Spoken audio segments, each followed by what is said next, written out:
It's time to look ahead to the rest of 2018 and all the great new games that await us.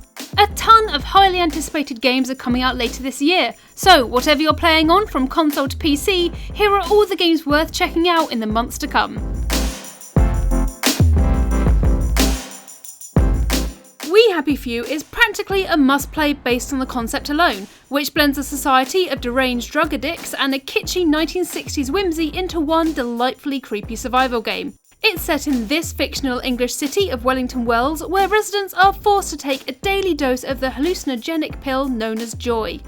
You've refused to take your medicine and have been labelled a kill-on-sight downer, forced to flee from the mind-altered citizens and coppers while crafting and scavenging for anything that might help you survive. All the while, you're being taunted and oppressed by this guy, Uncle Jack, a live-action TV host who's like a sinister, pill-pushing Mr. Rogers. There are multiple characters to play as, and every single one will unearth a little bit more of the mystery about what went on in Wellington Wells to make joy such a necessity. One look at Strange Brigade, and you'll probably wonder why nobody thought to make a co-op monster shooter set in the 1930s sooner. As one of 4 intrepid adventurers braving the heat and sand of early 20th century Egypt, you'll have to fend off hordes of mummies, zombies, animated statues, hulking minotaurs, and all manner of supernatural creatures that want you dead. Each Indiana Jones-esque environment is loaded with secrets to seek out and traps you can use against your rotting enemies. Strange Brigade comes to us from Rebellion, makers of the cult favourite Sniper Elite and Nazi Zombie Army trilogy, so you can bet it's going to deliver plenty of intentionally campy, mummy-mutilating fun.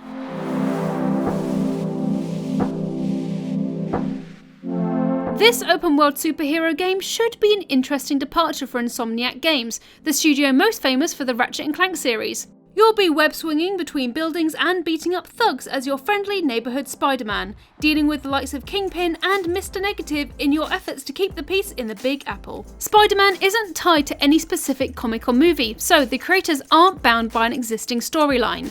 Here's hoping we don't have to see any origin stories play out for the upteenth time. Lara Croft will be struggling to survive once more in Shadow of the Tomb Raider, the third and final game in the reboot trilogy following Lara's origins. This time there's a strong emphasis on stealth, as Lara is greatly outnumbered by Trinity forces in the thick of a South American jungle. Thanks to her selfish actions, she also just so happens to have triggered an apocalypse, which does seem out of step with her character. Hopefully this hardened iteration of Lara will eventually win us over just like in the previous games. Everyone's favourite Purple Dragon Spyro is getting his very own 3-pack remaster. Spyro Reignited Trilogy features the first 3 games in the series, all rebuilt from the ground up with wildly improved Unreal Engine 4 visuals and a refined control scheme. We'd be shocked if this oft-requested trilogy didn't eventually make its way to Nintendo Switch as well, so for anyone who missed them back in 1998, Reignited Trilogy will be a great way to enjoy a beloved slice of 3D platforming history. Forza Horizon 4 looks to deliver the same fun, open-world, photorealistic racing you've come to expect from Playground Games, now with a heavy emphasis on the changing of the seasons. As you cruise around the UK, the roads and environment will reflect seasonal conditions, icy pavement in the winter, fall foliage in autumn, light drizzles in spring, and so on. And, in a first for the series, Forza Horizon 4 is primarily a shared world racing game, so the worlds will be constantly populated by your fellow drivers. You're free to befriend, challenge, or ignore them as you see fit, but there's definitely a push to make Forza Horizon 4 a more social racing experience. After Capcom all but ignored its legendary Blue Bomber for years, the mainline Mega Man series is finally getting a new entry, and it's looking like a pleasant mix of old and new. Just over 30 years since the original NES game, Mega Man 11 is going fully 2.5D for a charming aesthetic that totally eclipses the lackluster look of failed competitor Mighty No. 9. You already know what to expect from this platforming shooter: new abilities absorbed from defeated bosses, colourful levels full of invented gimmicks, and oodles of old school challenge. But there's also a new gadget called Double Gear, which lets you briefly slow down time or overcharge the Mega Buster for extra firepower. If the classic 300 kick didn't make it clear enough, Assassin's Creed Odyssey takes the series to ancient Greece circa 431 BC. No matter whether you choose Cassandra or Alexios, your story in Odyssey will be one of redemption after you're cast out of Sparta as a child.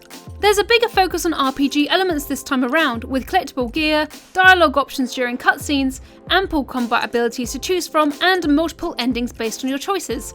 Naval exploration and warfare also make a comeback, and you can now take part in massive 150v150 battles in conquest skirmishes. Super Mario Party is bringing Nintendo's famous party game series to Switch, with more brightly coloured board game buffoonery for up to 4 players.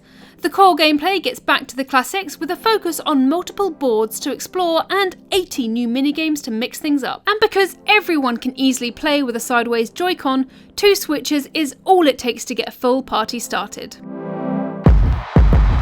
Treyarch is back with Call of Duty Black Ops 4, dropping you into near-future warfare rife with heavy ordnance and intense shootouts. A huge change for the series this time around is its total lack of single-player story campaign. In its place, Black Ops 4 will feature a Battle Royale mode called Blackout, no doubt in response to the massive popularity of Fortnite and the like. Multiplayer brings back the unique characters and abilities of Black Ops 3 specialists, featuring a mix of soldiers old and new, while the zombie mode chronicles 3 time-travelling adventures. Ditching the traditional campaign is quite a gamble, so we're interested to see if Blackout mode pays off.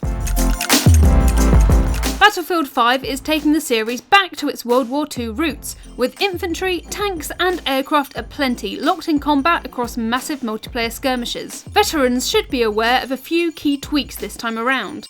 Now any class can revive downed allies, plus the classic spotting mechanic now highlights general areas rather than individuals, encouraging you to seek out enemies yourself without immediately flagging a target for death. And there's a strong focus on squad play in Battlefield 5, which rewards you for sticking with a designated group of men and women, including your very own customisable soldier. As in Battlefield 1, War Stories provides some single-player action, while the multiplayer does away with the traditional Season Pass in favour of Tides of War, a system modelled around Fortnite's Battle Pass featuring limited-time events. Set before the first Red Dead Redemption, you're filling the cowboy boots of Arthur Morgan, an outlaw in the employ of familiar villain Dutch van der Linde.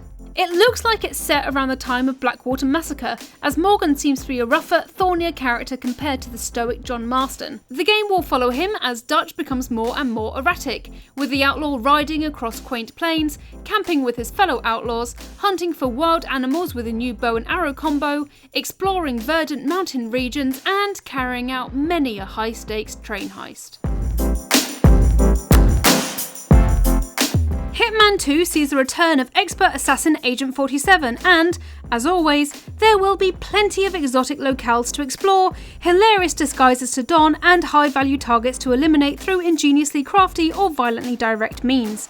This time there aren't any episodes, with Hitman coming out as one big fat release. You simply haven't lived until you've killed someone with a fish, frying pan, arm, wrench or coconut.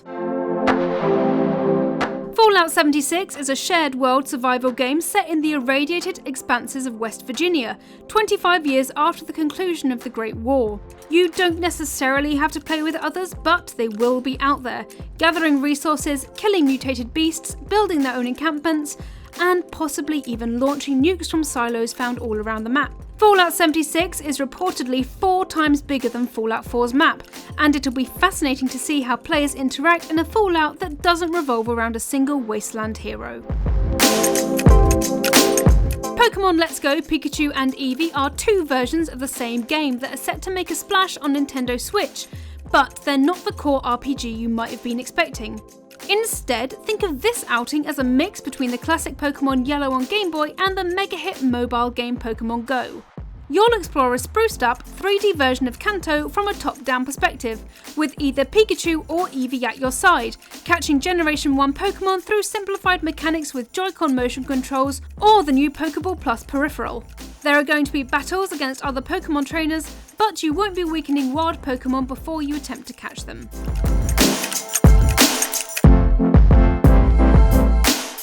Rico Rodriguez returns to cause more open-world, physics-based havoc, this time in the South American wilderness of the fictional Solis. Just Cause 4 still has the frenetic third-person action you know and love, grappling hook and all, but the biggest addition this time around is an extreme weather system that tears up the environment as often as you do. Giant tornadoes and severe sandstorms cause even more chaos in a firefight, and you'll also get the chance to run wild in the desert and alpine biomes in addition to the South American rainforest. Super Smash Bros. Ultimate brings the series to Nintendo Switch in a big way by including every playable character from the series' history in its massive roster. Exciting newcomers like fan favourite Ridley, Splatoon's Inklings and Daisy are joining the fray. The pace of the matches has been tweaked to be even faster, most notably in the final Smash attacks, which have all been reworked to get you back into the action as quickly as possible. And just about every character has been tweaked, refined or slightly rebalanced in some way, so it'll be fascinating to see how your favourite character from Smash games past plays this time around. So that's all the games coming out in 2018. Let us know which ones you're most excited about in the comments below. Click the box on the left for more content from us, and don't forget to hit that big button in the middle for more gaming news, reviews, previews and features right here on Games Radar.